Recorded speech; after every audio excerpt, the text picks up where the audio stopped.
You're watching New York Sports Nation Nightly. You know that the team needs you. You have to give it up. You're getting another opportunity to go back. Who is he to sit back and say, nah, you know what? You took it away from me. I don't want it. Well, but you don't want a football career. But here's the problem. You're dealing with the sensitivity of an individual. You've been dealing with it for 3 years. I mean, they've done everything they can to coddle Zach Wilson. We've talked about it. I mean, I've said it time and time again. It's not the athletic ability. People are like, cut him loose. No, it's between the years. It's his emotional development. It is his maturity level. It's his ability to be able to handle failure. It's his ability and his love for the game of football. All of those things. So, I mean, Diana Rossini came out with further report after Rodgers made the appearance on Pat McAfee and said basically like, this has been well known in the building for the last week.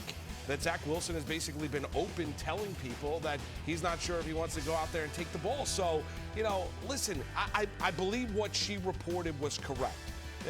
She's an insider for The Athletic. I believe that these conversations were happening.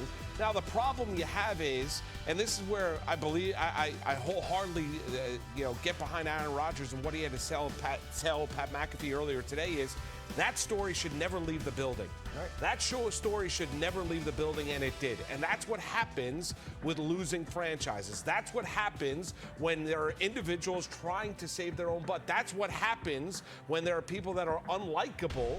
And Zach Wilson, I don't think is completely liked within that building. This is what happens, and this is what transpires. Then why cut Tim Boyle? Why not cut Zach Wilson? If Zach Wilson is because they drafted Zach Wilson second overall. But you see the disaster that he is. Then get rid of him. I understand that because Boyle can't play. Boyle was there because of Aaron Rodgers. That's why Tim Boyle was there. Because he likes his parents. I mean, that's why Tim Boyle was a New York Jet. No. Because he likes hanging around with Tim Boyle. The Jets, as an organization, says, you know what? We gave you every opportunity. It's time to move on and cut them instantly. Show some backbone, show some accountability. Yeah, I understand, but they bent over backwards for 3 years for Zach Wilson. Then why they continue to do so. They continue to do so because Joe Douglas drafted him second overall.